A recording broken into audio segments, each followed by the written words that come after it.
अस्सलाम वालेकुम। सबसे पहले मैं जो मेरा शोबिज़ का नाम है वो आफरीन है और अब मुझे आफरीन परी के नाम से ज़्यादा जाना जाता है क्योंकि मेरी एक साथी अदाकारा भी हैं, उनका नाम भी आफरीन है। इस वजह से थोड़ा डिफरेंस रखने के लिए मुझे आफरीन परी के नाम से फ़िलहाल जो है ज़्यादा मकबूलियत मिल गई है और जिसकी मैं बड़ी मशकूर हूँ। और जहाँ तक रहा मेरे रियल नेम का सवाल, तो मेरा जो सही नाम है वो फ़ातिमा है। और मेरा शोबिज़ में एंट्री कैसे हुई, इससे पहले मैं शोबिज़ में आने से पहले मैंने अपनी स्टडीज़ की। स्टडीज़ के बाद मैं बैंक में जॉब कर रही थी। उसके बाद मेरी एक फ्रेंड थी, वो मैं उनको नहीं बताना चाहूँगी उनके बारे में, वो भी शोबिज़ से रिलेटेड थी, वो भी ऑलरेडी बैंक में ही जॉब कर रही थी। तो उनके साथ मेरा कुछ शोबिज़ इंडस्ट्री में आना जाना हुआ। थोड़ा सा मेरा कोई इंटरेस्ट नहीं था, लेकिन मेरे रब की रहमत, खुदा की रहमत के मुझे इस साइड पर आना था। तो मैं अचानक से मुझे ऑफ़र हुई, उनके कोई टीचर थे तो उन्होंने मुझे कहा कि सिद्रा नूर साहिबा एक ड्रामे में परफॉर्म करी थी महफिल थिएटर में। बड़ी खूबसूरत कास्ट थी, उसमें खुशबू जी भी थी और निदा चौधरी भी थी और उसमें सखावत नाज भी थे और रैम्बो भी थे। तो उसमें सिद्रा जी की जगह वो फैसलाबाद गई और उनकी जगह उन्होंने मुझे ऑफ़र की कि आप ड्रामा करेंगी।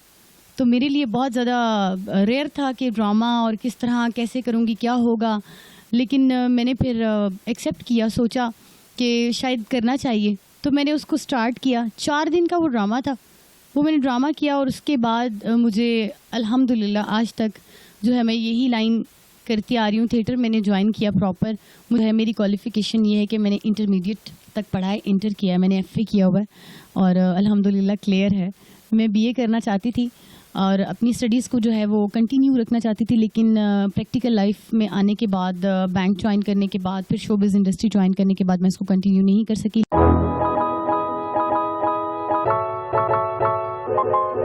स्टार्ट में जब मैं आई तो कुछ ईयर्स तक तो मुझे अपने सीनियर्स के साथ ये गिला शिकवा रहा कि मुझे उस वक्त 5 गाने होते थे, 5 में से 4 गाने होते थे और एक धमाल होती थी।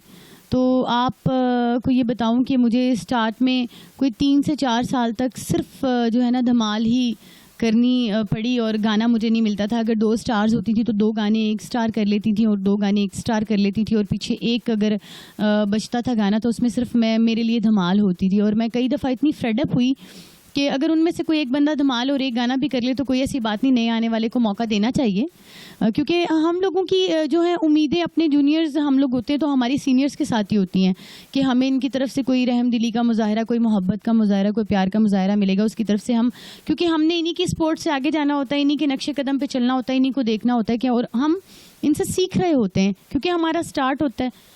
तो स्टार्ट में मुझे सबसे पहले तो ये रहा कि मुझे गाना ही नहीं मिला 3 से 4 साल तक, और ये फेमस हो गया कि मैंने कोई धमाल ऐसी नहीं थी जो मैंने ना की हो, सारी मैंने की।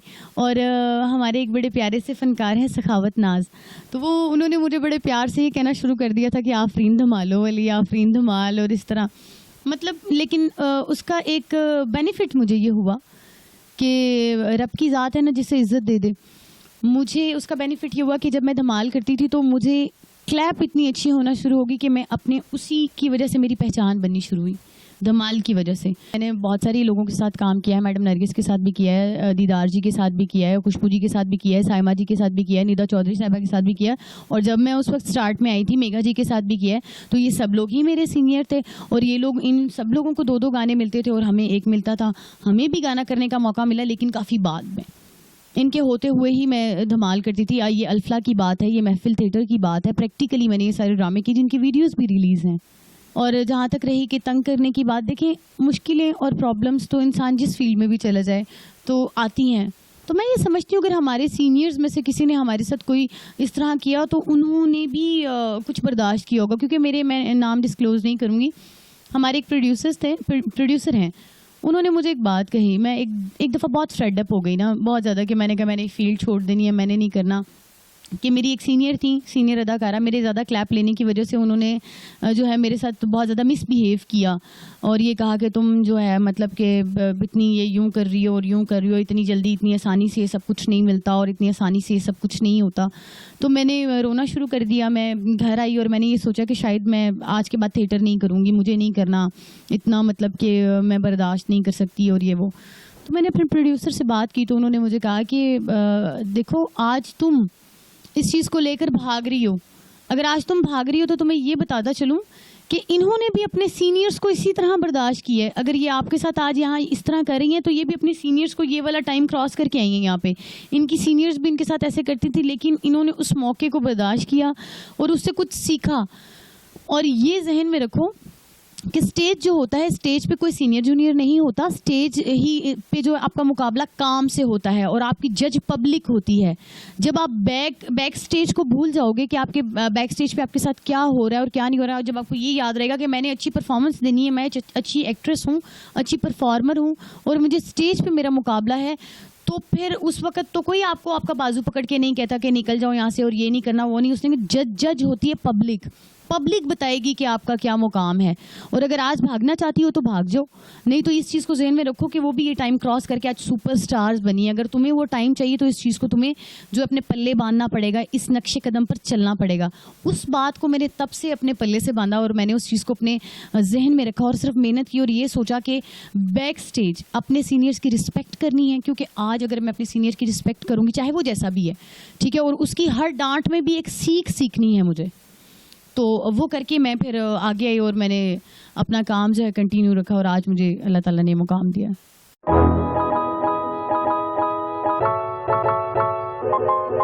अदाकारों की लड़ाइयाँ जो हैं कुछ जेलसी होती है, काम की जेलसी होती है क्योंकि और लेकिन हमारे यहाँ पर तो काम की जेलसी के अलावा फैंस की जेलसी जो है वो ज़्यादा प्रेफर करती है। मेरा नहीं ख्याल कि आजकल की लड़कियों को ये कोई प्रॉब्लम रह गई है कि जी मेरे से फ़लाँ लड़की का गाना अच्छा क्यों हो गया, फ़लाँ लड़की ने अच्छी परफॉर्मेंस क्यों कर दी, फ़लाँ लड़की किस डांसर डायरेक्टर से करी है, फ़लाँ लड़की जो है वो किस तरह अपना काम जो है किस तरह होमवर्क करती है अपना, क्योंकि इसका भी एक होमवर्क होता है, हमारी रिहर्सल्स होती हैं।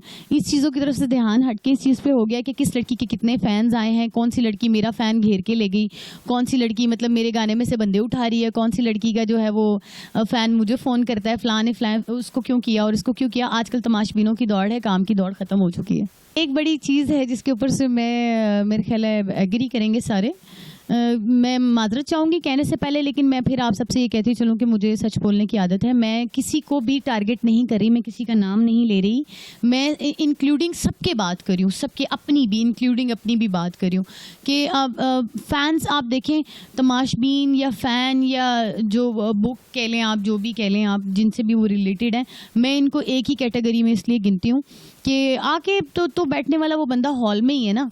आप देखिए हॉल में ही बैठना है, तमाशबीन ने भी उधर ही बैठना है, फ़ैन ने भी उधर ही बैठना है, अगर किसी के साथ आपका परमानेंट रिलेशन है तो उसने भी उधर ही बैठना है। लेकिन अभी क्या हो रहा है, लड़कियां एक दूसरे को मिसयूज़ करती हैं, मिसयूज़ उन लोगों को इस तरह यूज़ करती हैं कि फ़लाँ के गाने में से उठ के चले जाना, फ़लाँ के गाने में बैठ जाना, आपस में इन लोगों की प्रॉब्लम्स क्रिएट करवाना और ये करना कि फ़लाँ भाई इतने बंदे बिठाओ आज मेरे लिए, और इतने वो चीज़ ख़त्म हो गई कि जेन्युइनली किसी के फ़ैन्स आएँ। और हैं ऐसी आर्टिस्ट हैं भी, ज़रूरी नहीं ये सबके लिए है, लेकिन कुछ लड़कियां ऐसी हैं कि जो इन चीज़ों की तरफ बजाय इसके कि वो इन्वेस्ट करें अपना टाइम काम पर, वो इस चीज़ पे ज़्यादा इन्वेस्ट करती हैं कि किसको किस तरह हमने जो है टीज़ करना है, किसको किस तरह परेशान करना है, किसके गाने को हमने डिस्टर्ब करना है, बजाय इसके कि अपना काम ठीक करें। तो इसके लिए वो सहारा लेती हैं उन लोगों का, चाहे वो तमाशबीन है, चाहे वो फ़ैन है, चाहे वो बंदा है जिसके साथ वो परमानेंट रह रही हैं, उन लोगों के साथ उनके सहारे से ये बाकी आर्टिस्टों को डिस्टर्ब करती हैं। अब जब किसी को ये डिस्टर्ब करती हैं, जो बंदी डिस्टर्ब हो रही थी, वो ये सोचती है कि ये जिसके उसके ऊपर बिहाफ पे ये सारा कुछ करिए उस बंदे को कैप्चर किया जाए, उसकी कोशिश उस तरफ लग जाती है कि ये बंदा इससे हट के मेरे पास आ जाए। तो आजकल तो ये चल रहा है। बाउंड फार्मूला ये है कि जिसके साथ मेरे ख्याल है कि 10 लोगों के साथ फ्रेंडशिप नहीं होती, किसी एक बंदे के साथ होती है, उसी को बाउंड फार्मूला कहते हैं मेरे ख्याल है।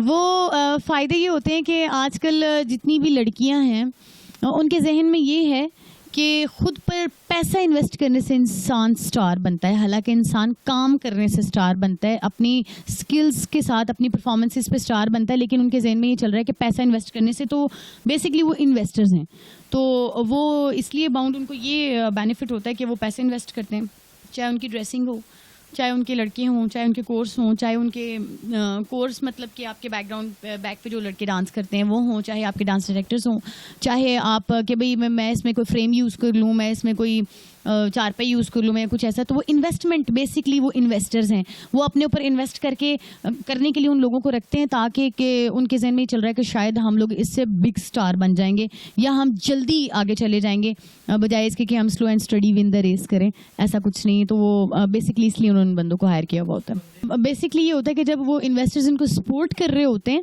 तो उनके फिर जो है उनके साथ उनके ऑफ कोर्स फिजिकल रिलेशंस भी होते हैं। तो आपको पता है कि मैं ये समझती हूँ कि मेरी इस बात के बाद बहुत सारे लोग माइंड भी करेंगे, बहुत सारे लोग गुस्सा भी करेंगे, लेकिन हकीकत तो यही है कि गिव एंड टेक है। ये तो आप किसी बच्चे को भी कहेंगे, किसी आम बंदे को भी कहेंगे, तो गिव एंड टेक आजकल का जो दौर चल रहा है, तो ऑफ कोर्स के बहन बना के तो कोई भी बंदा कुछ नहीं देता।